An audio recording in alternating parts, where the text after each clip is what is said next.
Theme song for the Gear Podcast, take 5. Welcome, back. Troy. How are you? Are you having a good day? Are you enjoying your life? Mate, I'm having a wonderful time here in Perth, Western Australia. How about you, Uncle Leon, my dear friend? Pretty good. It's like getting through all the pre-show banter. There's almost something we've done a couple of times dealing with some technical issues, but that happens to everybody who is a subscriber or a listener or has told their mates about the Gear Podcast. We thank you all so much. It's a pleasure being on here, enabling our gear addiction. Troy, I got to see you at the stadium on the weekend. Thank you for the free ticket. Got to see you up there rocking, 40,000 head people? Yeah, the roughly 40,000 head up there, Kazali, they call me.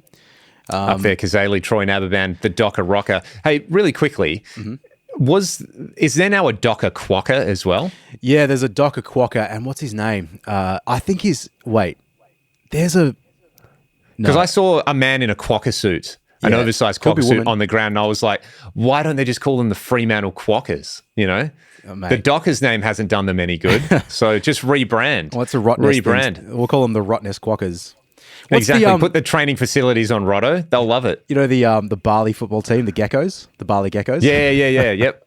But you know, that's a mascot. I think that's been around for the last year or 2 years or something. I'm not sure who's in there. There is a mascot. I don't think it's the Dockers one, but there's a mascot called Grinder. Did you know that? Okay. let's just go with that for the very inclusive AFL in the way it is, you know. So, oh man. But no, thanks for coming. Did you have fun? You like the stadium? I had a great time, mate. Got to hang out with the fam while you were up there. That was good. Yeah. So, what did you think of that guitar tone? Could you hear it? It actually sounded very, very good. Did it? And all the intense whittle at the end of it, you know, it was funny because, you know, I know you have that sort of 10 to 20 seconds between finishing the song and then bouncing the ball where you just get to rip. Yep. But they kind of faded you out and then they weren't ready. So then you faded back in, but then out again. So it was, that was my favorite part, seeing your fingers just flying and then hearing nothing. But yeah, it actually sounded great. It sounded like nothing. It just looks cool. What more do you want? The biggest tip for anyone that isn't gigging and worried about it and learning lyrics and stuff, if you don't know the words, just back away from the microphone and mouth them and then pretend like it's a technical problem. It's exactly it's the secret. That's the trick. Uncle Leon, so what about you, mate? So you've been bloody fucking...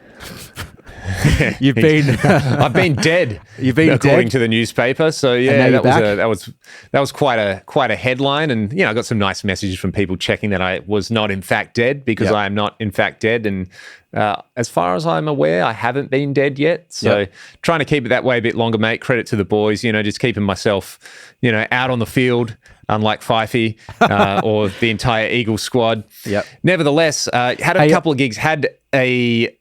Had an all-time record breaker on Monday. Yep. And I feel like that just needs to be the catalyst for talking about maybe the worst gigs you've ever done or the most hilarious gear failures. Yep. Hey, before we launch into that, just one thing. You'll recall that about 12 months ago, there was a rumor going around that I had also died. Oh, yeah. So what was with that? That was like on the Dockers page, like, oh, they don't have that guy anymore because he died? Yeah, it was on Twitter. Someone said, oh, you know, I love that guy from the Dockers that plays guitar, da-da-da. Is he going to be back next year? And someone just replied, no, he died. And then there was a bunch of messages like, oh, no, that's terrible. And then it got back to me, and I was like, from, you know, our friend Nick that we play with, saying, hey, man, are you still alive? And I was like... Yeah, and I thought he was referencing because I might have been a little bit late to reply to a message, but no, he was legitimately checking that I was still alive, of which I am. So also great. So both of us, mate, had a couple of rumors of our deaths, and we've managed to pull through. That's hilarious.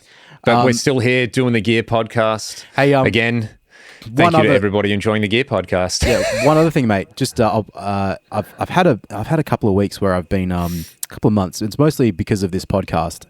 And I've bought a few things. I've changed my mind on some stuff. For example, I bought that Rode PSA boom mic boom mic stand that you're currently using. That you exactly. Can see. Tried it, couldn't quite get it to latch onto my desk in the way that I liked. Do you see what I got at the moment, mate? It looks like one of those kind of little squiggly ones, doesn't it? Yeah, a little goosey necky. Gooseneck, that's right. How's that working out for you? Well, I didn't actually buy it for this, but I bought it because I'm sick and tired of all my mic stands being very droopy when I perform. And Yeah, I believe my personal hero, Butch Walker, I think I saw a video of him using one of these a little while ago. Really? And I thought, oh man, that makes sense. Do you know why? And again, for those of you that do or don't perform or don't sing, I'm not Leon, I'm not sure if you've had this problem, but in certain situations, if you have a standard traditional boom stand and you have a pedal board, so therefore you push the stand out over the pedal board so that you can sing into it. Oh, dude, yeah. I mean, I'm not a singer. I might mouth some words into the microphone at a gig from time to time, but where the mic stand is relative to the pedal board is a big thing. Yeah, but the biggest problem, man, which is never discussed, is the fact that if you're playing on a small stage or in a cramped environment and you get a rowdy punter, it's very easy for someone to push the back of the boom of the mic stand and it's straight into your teeth. Yeah, you get hit in the teeth or hit in the mouth. It's happened to me a few times. I had a chipped tooth because of that. So this stand, it's a gooseneck. It bends straight over, so there's nothing sticking out the back. So I think this might be a solution. It looks cool, looks a bit profesh, and we'll try it out. So you know what? I'm a bit of a, all the guitars and the amps and the whatever that we talk about. That's all well and dandy, but do you know what I love, mate? I love a good accessory. You do, don't you? I love a good stand. I love a good clip. I've got one of these. Here's another. G'day. You see this one, Uncle Leon? Have you seen these before? So here's a regular attachment that you might put your microphone clip onto a stand. But watch this. Oh, hang on. Oh, it comes apart. Hey. It's a quick release attachment. Tried that out. It was okay. It was fine. Hence why it's now not on the stand. So, mate, I love it. I'm a big fan of that. But anyway, moving on. I just wanted to point that out because it's a big fascination of mine. I can spend all day. When I go to a music store, I spend 5 minutes looking at guitars and 20 minutes looking at everything else. So, there you go. I feel you, man. I feel you. So, tell me about your trip on Monday, Tuesday, mate. Where'd you go? Let's make this. This is my submission for the most farcical gig that I've ever played. And it's a good story, because look, everybody got paid at the end of the day. So I'll put that down there. Anyway, we went up to Port Hedland, myself and Ryan, doing a duo gig. We've done plenty of these sites where often you will fly out to a fly in, fly out site. So it's a mining camp where it's where they have their accom, where they eat, where they, do everything they do when they're not on the job. And they're often on the job for a long time as well. So you're out in the camp, you've done these gigs. Lots of people listening to this may have done them as well, but they're remote. You fly out and you'll do it on shift change. So normally a Monday or a Tuesday when the shift workers are coming off night shift and new people are going on to night shift. So they'll try and, kind of ease the transition. They'll put a band on or a duo on. They'll put some, nicer food on and things like that. So they're doing all of that. We get up to Port Hedland, which is a 2-ish hour flight. Yeah, it's it's not quite at the top of Australia, but what is it, like 3/4 of the way up? It's the northwest, isn't it? It's in the Pilbara. So we flew up, and normally these kind of things, there's someone from the site already there to pick you up, those kind of things. Get off, wait for our luggage to come out, and wait for our luggage to come out some more, and wait for our luggage to come out some more. And then, they turn the luggage carousel off, the light goes off, and it's like, our stuff's just not there. I had a road case with some cables in it, but that was it. No guitar.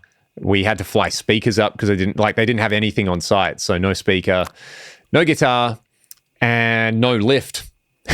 Oh, no way. We went over and filled in, chatting to the luggage people like, hey, where's our stuff? And they're like, oh, you just have to fill in one of these, lost luggage slips and we'll find it. And how long are you here for? And we were like, look, less than 24 hours. So I guess that's that. And then that was sort of the beginning of the all-time fast, right? So can't do the gig, but not worried. Like absolutely zero fucks given, whatever, these kind of things. Not our fault, not the site's fault. Life happens, mate. These things that Qantas didn't put our oversize on the actual plane. It happens. It's cool. We'll just get to the site and we will figure out what we're going to do. Surely someone's got a guitar on site, a little electric or an acoustic. Surely they'll have some kind of thing. Worst case, if there's an acoustic guitar, we'll just sit on the stage and we'll do the gig properly unplugged. All all right, get up to the site. And the sort of manager there's like, oh, what are we going to do? And we're like, well, you can ask around if there's a guitar. Otherwise, not much we can do.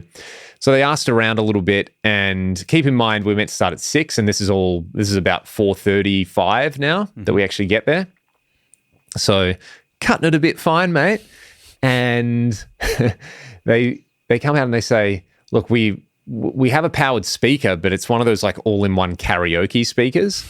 So it's got the old school like UHF, VHF style things that you pull out on it, a little radio mic, and a Bluetooth connection for music, but no guitars. Like, it was a decent sized camp. They would have had probably at least 100 people on there. No one's got a guitar at all. Yep. The agent who booked the gig was ringing around. There was like a production company up there, and they had some PA stuff, but no instruments. Mm-hmm. So here we are. We're in Port Hedland, which is, for the Pilbara, it's a big town, but it's remote as. No guitar, no gear. What are we going to do? Mm-hmm. There's a karaoke machine. So what do you know how the story ends, Troy, but like, what would you do in this situation? I would say, look, I'm really sorry, everybody. We're just unable to perform the gig tonight, but, hopefully we can come up again another time and sort you out. That's what I would have said. Pretty much. And that's sort of what we were indicating, like, well, where the vibe from them were like, oh, you guys must be so disappointed you can't play. Yeah, well, you love playing music. Oh, mate, it's just the best. And, it's an FMG site. So, like, Andrew Forrest has enough money to, just pay us to not play, basically. It's going to be fine, And, yeah, anyway, it was sort of like, yeah, well, shame that we can't play. They did try to get us on a flight home that night. That's nice. Which would have been surreal, but it was 5:30, and it was a 6 o'clock flight, so they couldn't swing it. So we're going to be there anyway. And anyway, they're like, hey, we've got this karaoke machine, and they bought it out, and it's just a powered speaker, like I said, with the UHF stuff on it. And someone had a laptop. Mm-hmm. So what do you think we did, Troy? I played lead YouTube karaoke backing tracks. Yes. And Ryan just did like 2 hours of karaoke. And you know what? You've done those gigs before where people are sitting there and they're eating their, their satay sticks and their, amorphous cake-like thing for dessert that they get on site up there. And, they've been up since 4 a.m. Yep. And they're still in their work clothes. They just want to have something to eat and they want to go to bed. Mm-hmm. So normally the vibe is no one cares. It's like a lot of duo gigs, no one cares, but this was a way more no one cares kind of vibe. Mm-hmm. So, yeah, it just got more and more ridiculous as time went on. It's like, oh, I can find, a few of the tunes we normally do. Someone did request Holy Grail. So did a bit of Hunters. Now, were you telling people live what had happened? You'd lost the gear, or you just kind of doing the thing? And right. So Ryan gets up, he's like, hey, everybody, we're Ragdoll, and look, we're really sorry. We're meant to be performing tonight. And they'd put on like some, there was like slow cooked brisket tacos and satay sticks. They put on some sort of like a mini street food thing. So people were out and about enjoying that. He got up and explained the situation. He was like, look, dob your mates in. Get your idiot mates up to do some karaoke. Mm-hmm. We'll do a few songs. So that was the original thing. We were like, we'll run it and, maybe he'll sing a few songs. Nah. No one's interested. They're not interested in the extracurricular activities. Mm-hmm. They're not interested in participating. They're just not interested. So, yeah, we just kind of did like 6 till 8. Started off with the standard stuff that might be in the set list, whatever I could find on YouTube. Mm-hmm. And it sort of quickly devolved into like, hey, Ryan, you want to sing some songs you actually like? So him doing Turbo Lover. Yes. And then next song doing Tennessee Whiskey. Nice. And then a bit of Mondo Rock, and then he did some Roy Orbison. He did some Steely Dan. The 2 requests were do Holy Grail by Hunters and Collectors. Mm-hmm. Oi, slide aside, in that song, it's like, we were full of beans. Yeah. Yeah, you're like, that's what everyone's always sung, hey? Yeah. According to karaoke, we were foolish beings. That's the line. We were foolish beings. No, that can't be right. Hang on. I'm going to... You're going to look it up? I'm going to look the lyrics up. I'm going to look it up. Just an aside. The accuracy of this stuff sometimes is depends on where you go. Of course. You can't trust the internet. And we like our facts. Oh my God. I wrote Holy Grail. Holy Grail. Holy Grail. That's Shane Warne, the Holy Grail. For those of you that aren't from Australia and don't know this footy song, worth checking out. Not a bad band. Hunters and Collectors had some songs, didn't they? They might appeal to some of the people who like this. All right, We Were Foolish Beings. Okay, that's according to the first one that pops up, but I still don't believe that's correct. I'm going to go to AZ lyrics. Yeah, they're normally decent enough. We were full of beans. Oh, well, there you go. But we were dying like flies. So there's two different versions. We Were Full of Beans is hell Aussie, you know? Okay, hang on. This is song meanings. We were foolish beings. Oof. Okay. The plot thickens. Street directory. Okay, what does this say? We were full of beans. Leon, it's 50-50. This is a mystery for all time. If anyone wants to let us know in the comments about do we their know thoughts on the Holy anybody Grail. that knows Mark Seymour?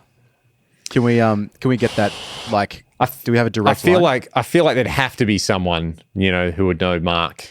That's so funny. Do you know who I'm going to ask? I'm going to ask Chris Gibbs, because I reckon Gibbsy will know. If anyone Mark knows, directly, but it's friend of the podcast, Chris Gibbs. Yep. He will definitely get that.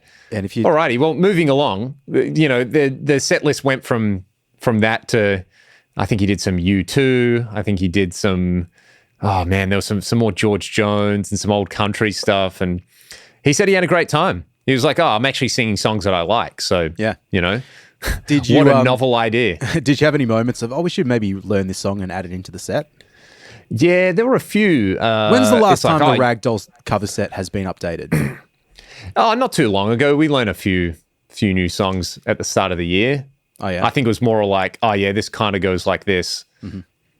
That's let's just do it. Cam, just play drums. Yeah. Like Fool for Your Lovin' by Whitesnake, and there was a couple of others in there that I now forget, that we will probably forget as well. So, well, mate, we got a gig tomorrow, don't we? So we can. We do probably anyone in Perth. This podcast will be out well after we actually do that gig. But yeah, anyway, then we flew back the next day, and as we were, Troy, the fast continues, the final two parts of the play, if this wasn't funny enough. So I haven't played a note yet. I've just worked a laptop. Mm-hmm. Ryan sang some songs. We went to bed. It was all fine. Get up the next day. We were boarding the plane, and we get a call from the luggage service like, oh, hey, your stuff's shown up. Like, where are you at? We'll deliver it to you. And we were like, we're literally getting on the plane, bro. Can we? And, you know, we'd put in my address for the return shipping address on it. Mm-hmm. They were like, no worries. We'll put it back on the plane. We'll just deliver it to you. Mm-hmm. So happy days. Later that night, probably 8 p.m. at night, I get a message from Ryan. He's like, hey, guess what? The gear just showed up at my place. So that's my story. That's easily the most ridiculous gig I've ever had to do, where it's our stuff just didn't show up. There wasn't enough time. And the thing that we improvised, I didn't even have to be there for. So I very much felt it's an accurate representation of how useful I actually am, I think. Yeah. What about you, mate? Mate, as long as you got the laptop there it wasn't even your laptop. Mate, you're so good you can borrow someone else's laptop. But you know what was great? They had YouTube Premium, so there were no ads. Oh. You know what? YouTube Premium is a must. People laugh at that, but I use YouTube more than anything else. Like, I'm happy to pay whatever, 10 plus. Well, I'm not that happy about it, but you know what? I pay like $25 Australian a month for Netflix because I got the super duper extra one so that my mum and my sister... Oh, you got a family one? Well, yeah, but now it doesn't work because, you know, you're limited to the amount of subscription. Oh, people like... Gotcha. Yeah, it's a bit balls. So I need to drop that down. I don't really even use Netflix that much anymore. Because, yeah, I just watch YouTube. I watch Uncle Leon doing gear demos. You know, before I'll finish watching an episode. We're watching Succession at the moment. So I'll finish an episode of Succession and it's like 10:30. And I say to my partner, you want to do another one or you want to go to bed? And she says, oh, let's go to bed. And I said, oh, okay. Well, Michael Nielsen's see you there. just I'm going to watch some YouTube. Yeah, I'm like, Michael Nielsen's just put out the video about the new Synergy BE Deluxe module. So I better just watch that. So that was cool. I better just watch that before I go to bed. So yeah, it provides me way more value. So go get YouTube, like premium, whatever. Like, just go pay for it. Like, the ads are terrible. There's some YouTube channels I refuse to watch because the ads were just unrelenting. So yeah, you know, they're like, oh, I'll just put mid-roll clips, but it's a 10-minute video with 3 mid-roll ads. Yep. It's no good. Like, come on. In terms anyway, I'm handballing it over to you, mate. What is the most farcical, ridiculous gig you've ever had to do? Can I just ask you about one more, if you don't mind telling a story? Because, mate, go for it. Could you tell the story about the first time you went to Kalgoorlie to fill in with my band in 2011, and the piece of equipment that was forgotten by a member of the band that was slightly integral to the performance? Because I really enjoy that, and I've told that a couple of times to people. This is an all-time corker. Let me set the scene to start. So, Leon and I have been playing gigs together for a long time, and filling in for each other, playing guitar and whatnot. So it was 2011, and we've mentioned this band before, Chaos Divine. I did some gigs with them. They had a gig maybe in like a tour or something over East, and I was filling in playing guitar. But I'd already booked in a gig with my other cover band, which had limited gigs at the time. So, didn't want to say no. I just said, Leon, would you kindly fill in for this for me? Leon obviously said okay, because one thing he and I have always done is if you get asked to do the gig, you say yes, and you work out the details afterwards. It's probably about 20 plus songs that you didn't know, and you had maybe a week or 2 weeks or something to learn them, and it's just, you just make it happen. So anyway, you didn't know anyone in the band, and here you are, you're off to someone's house, you get in the car and you drive for 7 hours to spend 3 days with a bunch of strangers, basically, right? Yep. So Uncle Len, you take over.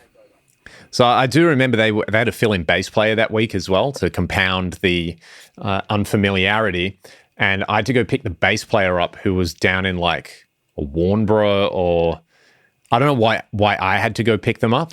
Well, was knowing the geography of Western Australia, that would have been like an hour and a half drive from your house, probably.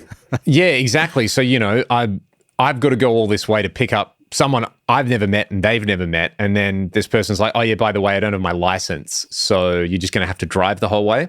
And they were a nice guy, but I was like, look, poor form already this group of people has me offside. So we get to the gig, and, Kalgoorlie, again, it's a long, long way from Perth, 7.5 hour drive. Not a lot of things. It's a country town, so everything kind of closes early. Mm-hmm. And we get into the gig, and the drummer goes, I've lost my sticks. I left them at home. And this is an hour before we're meant to be playing.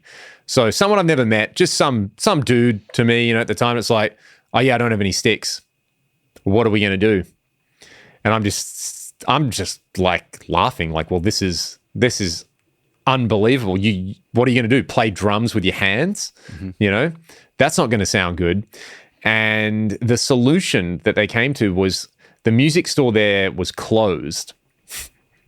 So old mate goes down to the local supermarket and finds some wooden spoons and tapes them together. I think it was like 2 wooden spoons taped together per stick. So he's got 4 wooden spoons, these tiny little things, and he's taped them together, and he managed to get through the gig on the spoons. And was that four sets of music? Yeah, like 3 hours of music, 30-something songs. And again, with a band I've never played with before, so everyone's kind of feeling each other out with it and trying to get a vibe. But so many times I just kind of turn around and look at the drummer just thinking, what the fuck is he? Oh, wooden spoons. Yeah, that's right.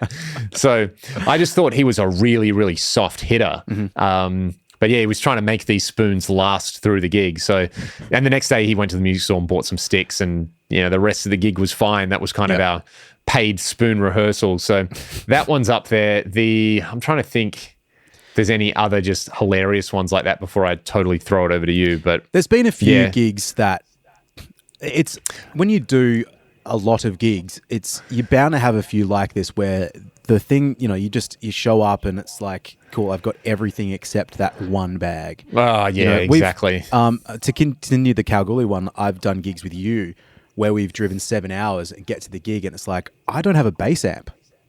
Like, where's my bass amp? And it's okay. Like, we got through it by with bass, at least you can sort of get away with just plugging it straight into the PA, and it's fine. Yeah. And we had not going to get away with that with guitar. Yeah. That's why I always, in every guitar bag, I try have some kind of little cheap backup modeler thing. Right. You know, just in case. In case I forget everything. Yeah, I should do that, but I think another good one. Another good one. I did a fly gig again up to like Onslow or something, and the way it worked out was my wife was working closest to the airport at the time. Yep. So it was a 3 o'clock flight. She finishes at 2. I drive out to pick her up. I'm like, hey, I don't have to be there for another. We were hanging out. Like we were hanging out here in the morning.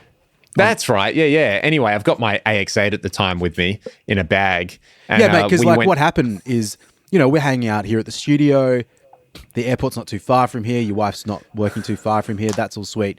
But I remember going to like the supermarket and like, we'll just walk around. And you had your pedal board. You were like, I better just take this with me. I don't want to leave it. I better take it with me because I don't want to forget it anywhere, do I? Yeah. And after that, went and got a coffee with Elspeth and had a nice time. It's like, it's time to go. Get up, pay, leave, get to the airport. I'm like, where are my pedals? And I just left them in the cafe.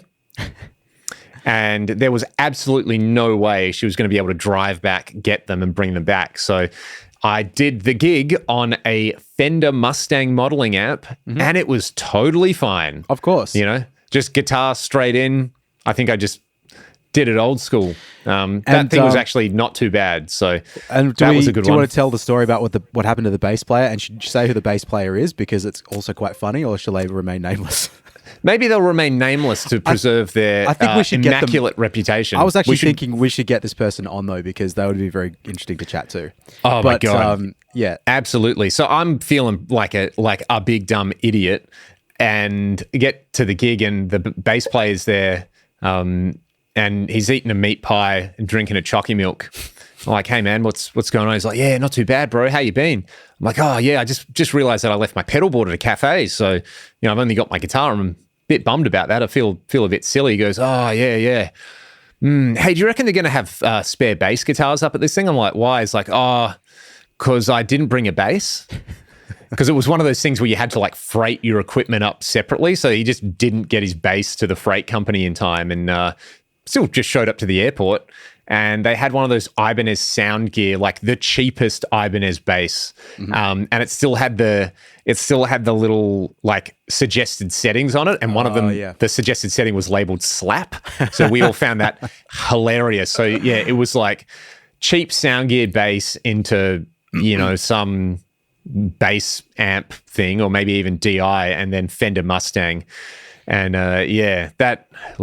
that taught me a few lessons in life, didn't it? 1, don't forget your stuff. And 2, it doesn't really matter that much. You'll be fine. Just show up so you get paid. Yeah. Everything's fine. I mean, it's all fun. That's the problem with all this stuff. And we obsess because we enjoy creating tones and exploring sounds and stuff. But at the end of the day, you can do your job with, like, really, and you get a Boss Katana. You can do anything with a Boss Katana. Mate, it's sort of like, I remember actually going through the McDonald's drive-through with you once because you got a coffee and you were like, you know what? Even the worst coffee you have isn't that bad. Just drink it and try to enjoy it for what it is. It's like, yeah, actually, Troy, you're onto something there. Just, don't wish it was something else. That's funny that I said that because there's only been in my life, there's been a couple of coffees that have been undrinkable. I can think of 2. That's how infrequent it is. That I mean, out of how many thousand coffees have you had in your life? Man, tens of. I get probably. I'll drink 2 to 3 coffees a day every day since 2005. So, mate, there's some maths for you. All right, let's do 20 times 365 times 3. What do you get for that? Whoa, mate, that's about 22,000 coffees. Yeah, that's a lot. It's a lot of money considering each coffee that I've bought is about has been $4 to $5. Well, what else are you going to spend that money on? Your kids? Nah, drugs. Drugs, mate. Exactly. Well, guitar gear. The world's favorite drug, caffeine. I cut you off anyway. Terrible coffees. Yeah, the 2 that really stick out. The first one was when I was. It was in 2012 after I left you blokes in America because that's right. It was like Dallas. I got on a bus and I drove east and stopped a couple of places along the way. But I remember I was in Memphis for a couple of days and tried to find a coffee somewhere. And I was kind of would have been happy with anything, but just something that was somewhat like an Australian coffee would have been preferable. I got used to the American style drip stuff after a while too, so that wasn't a big deal. But I was able to get a flat white looking thing, something that looks like it would come in this with frothy milk. Yep. But as I was sipping it, it was like it's kind of dirty, like as in there's actual fragments of something in it. And I'm pretty sure it's like, you know, when you make an instant coffee and you put the coffee in the hot water and then you stir it around and it all dissolves. It's like the coffee was made by putting the normal ground coffee beans in there and stirred around.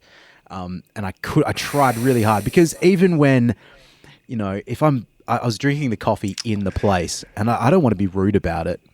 Even like I had every right to not drink it, but I really tried hard. I got probably about a third of the way through thinking like maybe I can somehow strain the beans out with my teeth and my lips as I sip the thing. Yeah. It just didn't work. Yeah. And so that was bad. And there's a place, I won't say it, there's a place not too far from the studio that I went to one time and it tasted like dishwater. Do you know the weirdest coffee I ever had, man?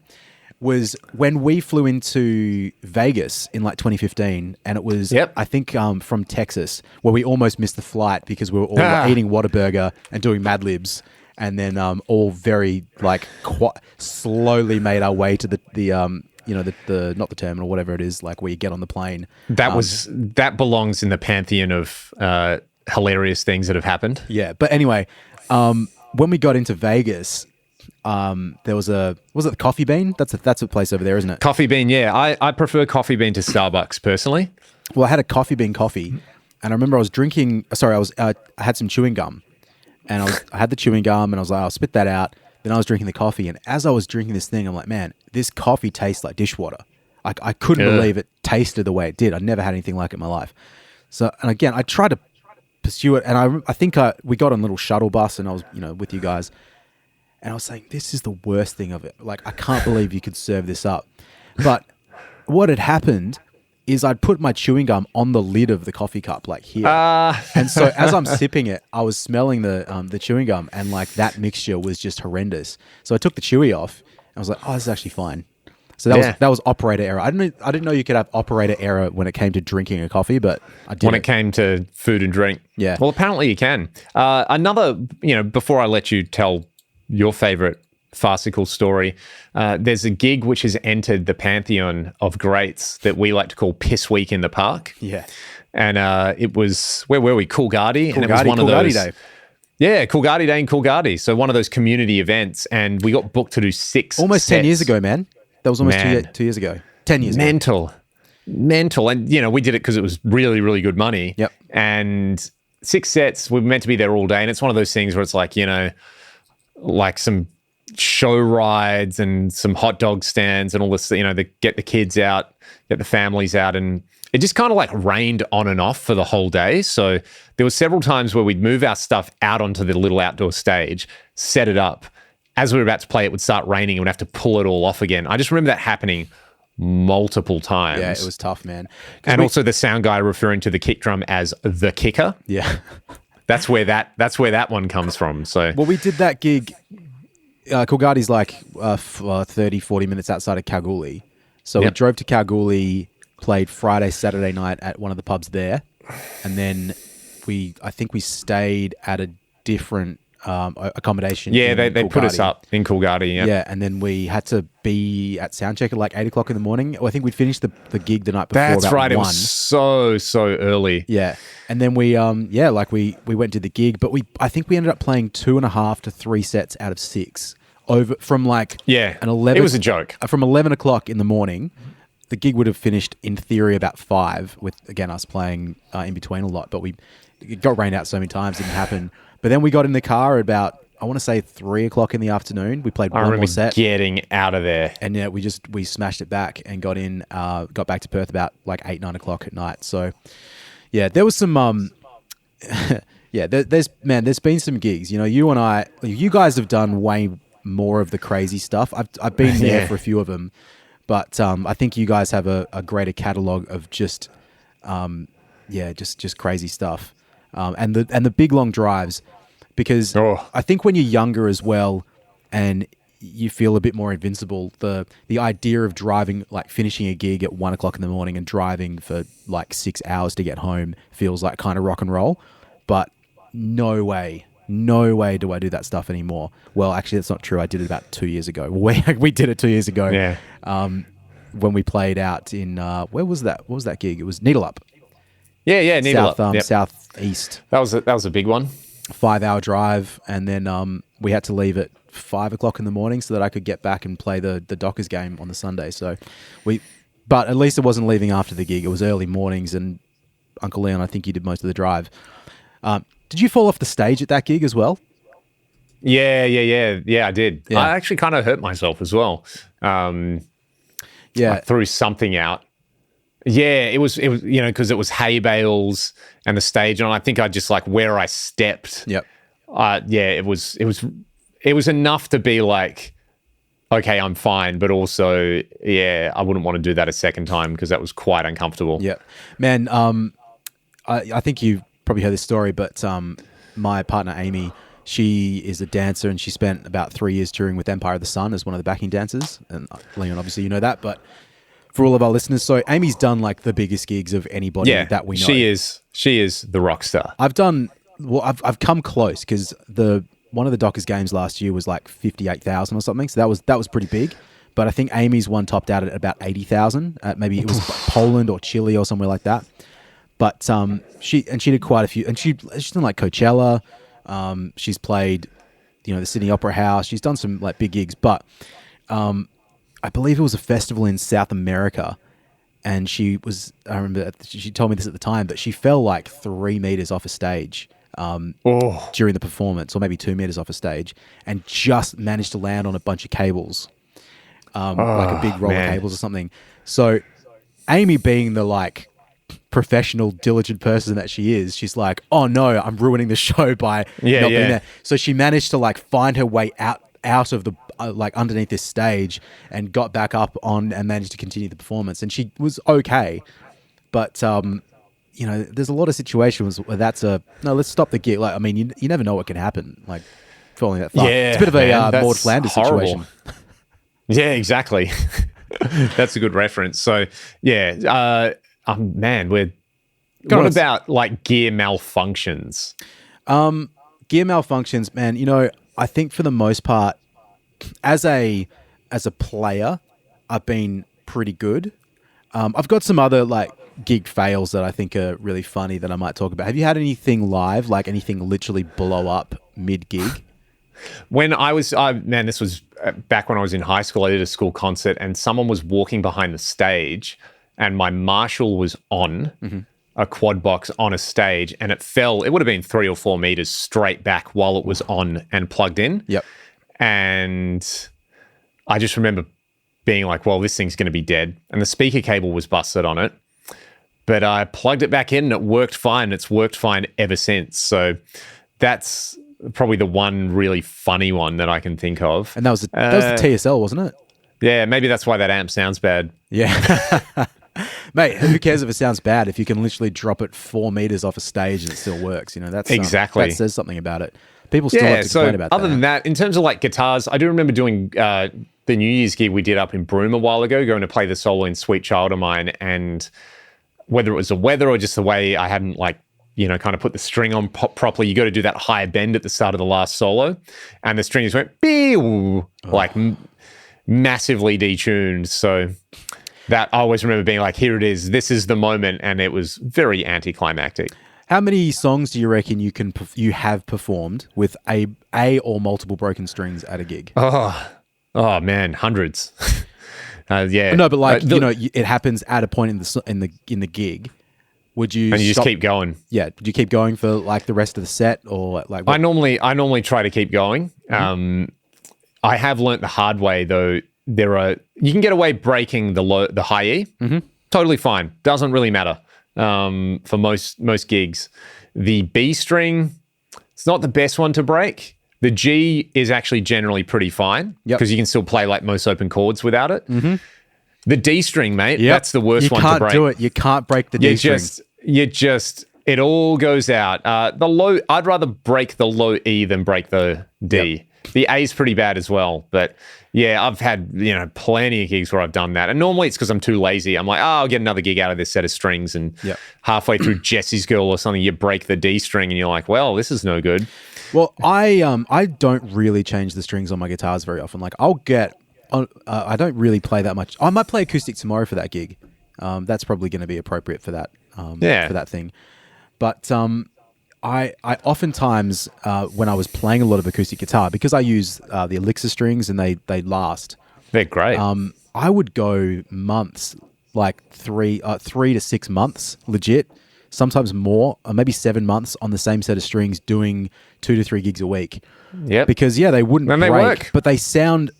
You notice them sound shitty after a little bit. Like they get a bit dull. They don't look crusty necessarily. Because if you they put get that flakiness on them. Yeah, well, that's it. Yeah, that real black sort of rusty thing. They don't really do that. So they turn green. That's the funny thing. Yeah, that's usually really? when I know that it's time to change them. But yeah, man, I'm unless they break, I've been pretty good about that. I feel like I'm always buying strings, but it's mostly if I walk into a music store, like it happened last week. I've been to like 4 different music shops in the last 6 days just for the fact of I've been a bit bored and I wanted to walk around and do something. And I want to, buy something. I don't just want to walk in, see you later. So I'll just buy a set of strings. I mean, that's why I've got these ones here. So here's some NYXL, what are these, 10 to 52, which I thought was what I wanted. I think I actually wanted 10 to 49, but we'll see what they sound like. I've got a bunch of other ones 11 to 49s on the ground over there. Yep. But no, I reckon I've easily broken the high E string in the third song of a 12-song set and got through the rest of the set. And I've also broken the high E string and the D string with about 2 songs to go and thought, let's just do it. Let's just get through it. But I feel like I've done that as well, where you're like, oh, well, I'll be fine with one string, then another one goes, and you're like, well, it's proximity to the end of the gig, right? Yeah. What I love doing is, and I've done this several times with locking tuners, just change the string mid-song. Because you can do it. If you've got a song where if you do it at the start of a song, maybe you get through the intro and you break a string, you can sort of go... Let the bass player take it. Yeah, let the bass player and the drummer take it. It just sounds a bit more instrumental. The same sort of thing happens if you just go massively out of tune. There's certain parts of a song where you can creatively not play the guitar part in a verse. That's a really good point, actually. You don't have to freak out. Just wait. Yeah, the chorus might sound a bit sort of weak. If you're playing with the right players that can compensate for that, it's usually okay. Yeah. Man, do you remember the thing that you and I have done before? I talk about this with people. When we used to play I Want to Break Free, Queen. Mm-hmm. And so we traditionally have always played in E flat because it's a little easier to sing. And oh, man, yeah, that's right. But I remember playing with you in E flat, but not really hipping the singer to it and not giving the singer a guide tone to start. So they just went off muscle memory and E standard. Straight into it. And then, we played the song and it was like, well, the vocals are literally a semitone out from what the rest of the instruments are doing. But leaning over to you and saying up 1, and we just bam and change the key, no harm, no foul. Exactly. But also hive mind stuff. But doing that with a different player and saying the same thing and them just looking at me like, what? Huh? What do you mean? What? And also not listening. It's one of those things, man, all these things. If stuff goes wrong, being able to accommodate and compensate for everything is pretty important. Yeah. This is actually not a funny one, but Leon, just quickly, do you remember the Melbourne Cup gig that we played last year? Oh my gosh! Did you ever tell that story publicly about the incident that happened right in the middle? Is that worth talking about? I think it's worth talking about because everybody came out okay, but at the time it wasn't very clear that everything was going to be okay. So the person emceeing the event, who shall remain nameless, they're a well-known television and radio personality here in WA.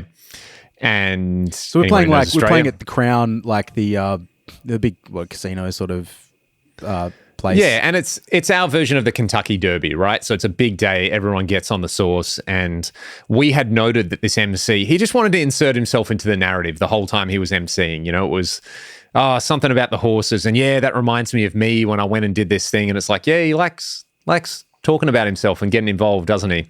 And anyway, like midway through the gig, one of the patrons, I think she either fainted or she slipped. I think she fainted. Like, so where we she fainted and like hit her head, and it was an incident. You know what I mean? Yeah. Like on tiles, not pretty at all. Yeah, she was an older lady as well, walking to the bathroom, which was close to where we were all performing, and just out cold, and no one knew what was happening. Yeah, no one knew what was happening. Luckily, they were like on it with the medical stuff. But as they're doing that, and like anything happens like this, people are curious. They generally want to do the right thing. They want to help. But so MC gets on there. Is like, ladies and gentlemen, just to let you know, we do have a woman over here who has just had a fall, and I'm going over to her right now, and I'm check. So he's like got the mic, and he's leaning over this woman who's passed out, and like live commentating how he's helping, and it was a combination of horror and hilarity. Like I just remember being like, this is a bad situation. I shouldn't be laughing at what this guy's doing, but I can't stop. And it was sort of all of us, we all like cracked, and they got her medical help and she was okay. But I'll never forget that, just kind of like, hang on. What are you doing? Like, why? This isn't about you, bro. And then he kept, even after she was okay, he kept commentating every 5 minutes over the PA to probably the 150, 200 plus patrons at this thing, calling her out by name, first name, second name. Oh, and she's doing much better now. It's good to see you over there, Helen. How are you? Yep. She's just got in the ambulance, and Yeah. Oh man, that was the ambulance is now here. Helen's off. Everybody man, if I was in that woman's situation, I would be so cross. Yeah, it's the worst. Just leave me alone. Worst day of life. I'm unwell, and also I'm embarrassed, and also shut up. So, yeah, the celebrity at a gig is a different type of energy all over again, isn't it? When you're doing a covers thing, yeah, like hey, here's so and so from TV, and no one cares. Yep. But it's kind of fun. Yeah. But I forgot all about that. That's a good one. Even though it's in bad taste, but look, we're full of bad taste. At the end of the day, everybody, to our knowledge, was okay. I mean, they did leave and they were fine. It's not making fun of the person. It's just the situation is so bizarre. The way it was handled was farcical. Very, very poor. And I think I don't know. You and I tend to handle these things with a little bit more grace, I suppose. Well, I like to try to, at the very least. Yeah, I like to think so. But oh well, what are you going to do? But yeah, in terms of other fails, man, I mean, I think I've been pretty lucky with gear sort of working, and I can usually work through anything. Like if I don't have the right pedals and the right amp or whatever. I've done some gigs where the guitar sound is the worst guitar sound you've ever heard in your life. It's like, and I'm serious, like particularly playing cleaner sounds. I think I've got it now, but I really struggle with the heavy metal part of my brain trying to negotiate with the non-heavy metal part of my brain as to what's an appropriate amount of distortion, which. Yeah, it's been tough. Oh, and as a quick sidebar, I watched a little video of Devin Townsend and like going through his Axe Effects preset. Oh, so good. It was really cool because I didn't look at that. I didn't at the time have a unit where I could do that gift of tone thing and see what his his amp is.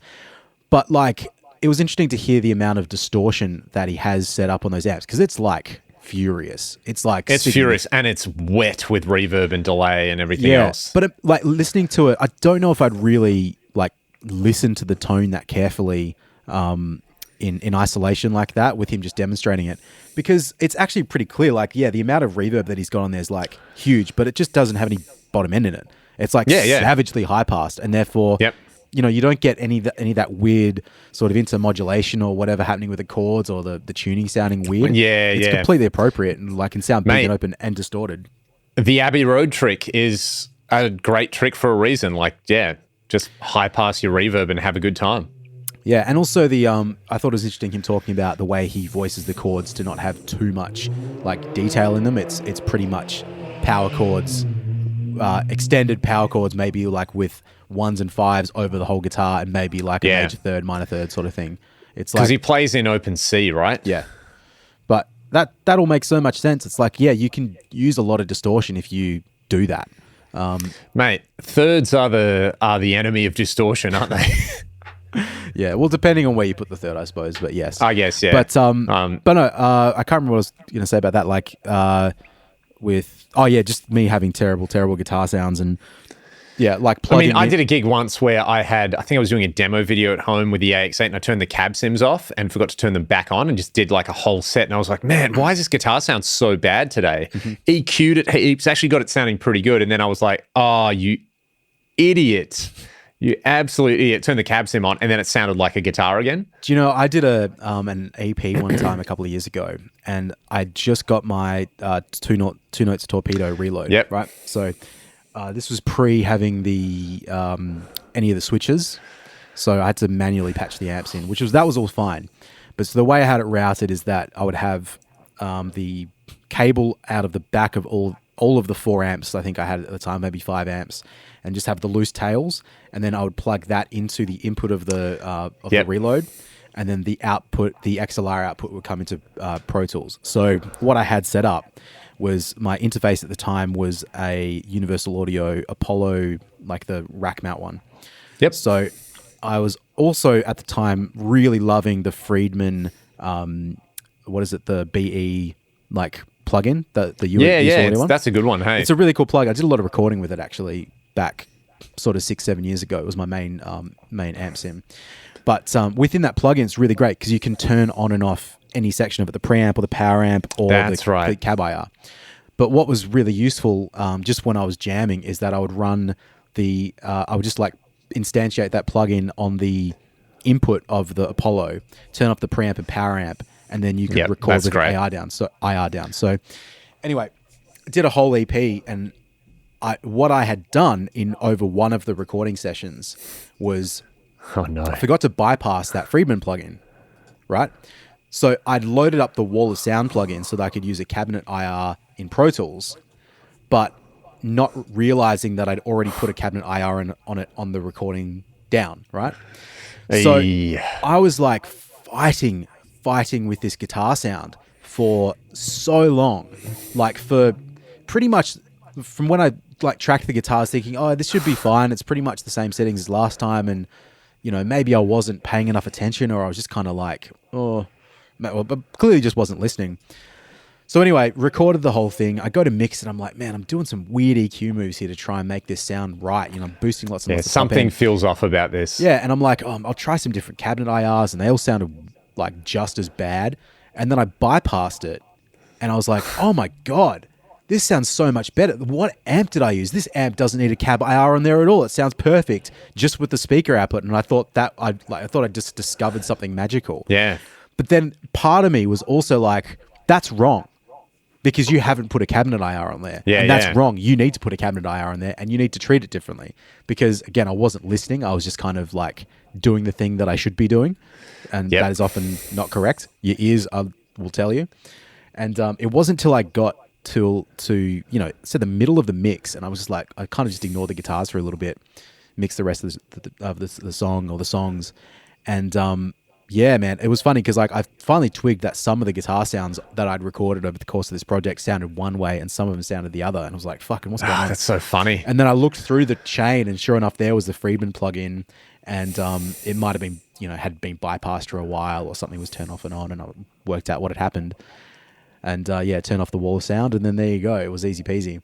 But man, it's just funny like that. So I'm usually pretty okay about working through problems. There's not too much that stumps me.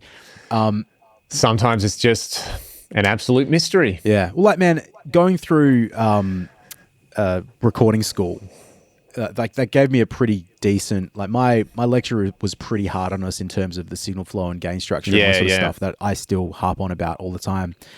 So if I rock up to a gig and it's like, right, I need to play house music but I don't have the right, like maybe I've got a RCA output on something and I need jacks, and there's very few times I can't work out some solution, even though it might be really stupidly roundabout for it to happen. Yep. Like I'll give you an example. I showed up to a gig one time with a duo that I used to play with a couple of years ago, and we played a gig on, let's say, the Friday night, and then we were doing the gig on the Saturday night, completely different venue, bringing PA speaker and a little mixer, guitars and that sort of stuff. Show up to the gig, start unpacking. Right, where's the power supply for the mixer? No. And just can't find it anywhere. And as it turns out, we'd left the power supply for the mixer at the previous gig. So what do? You've got a powered I think it was one powered speaker. One powered speaker. There was supposed to be 2 guitars and 1 vocal. So you know what we did, Uncle Leon? We plugged the microphone XLR into the speaker. Yep. So you're plugging an output of a microphone to the line input on a powered speaker. Pretty much cranked it to maximum, right? So you could hear something. Managed to just get enough gain out of it. Yeah, just for the mic. But then what are we going to do with the guitar? Well, took the guitar into turned the volume of the guitar on the acoustic itself all the way to 0. Plug that into the jack input on the speaker, and they managed to both work at the same time. And then pulled up the volume control, like little slider on the acoustic guitar, by 1 millimeter, which was enough. By a bee's dick. Yeah, to literally compensate. So we just played 1 guitar, 1 vocal into the entire gig like that, and got through it. It's like, it was pretty rough, man, pretty noisy, but you can get through the gig, So not too much phases me these days. I do love when I don't have to be the sound person, because I have to think about it. I just play music, but it's pretty funny. I mean, it's one of those things that it helps you realizing that it's not even close to the end of the world. Yeah. And that when everything does go well, that it seems extra special when you're like, oh, this is cool. I just showed up and everything worked and the gig went well and I made it back home in one piece and happy days. Here we are, mate. Well, mate, and here we are.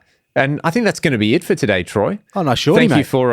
Thank you for your continued participation and co-hosting of the Gear Podcast. To everybody who has been enjoying the channel, we look forward to bringing you some more exciting guests in the near future. And please feel free to suggest topics you would like to hear us yabber on about. And Tondi, mate, take it easy. Good on you, mate. Uncle Leon, peace. See you next time.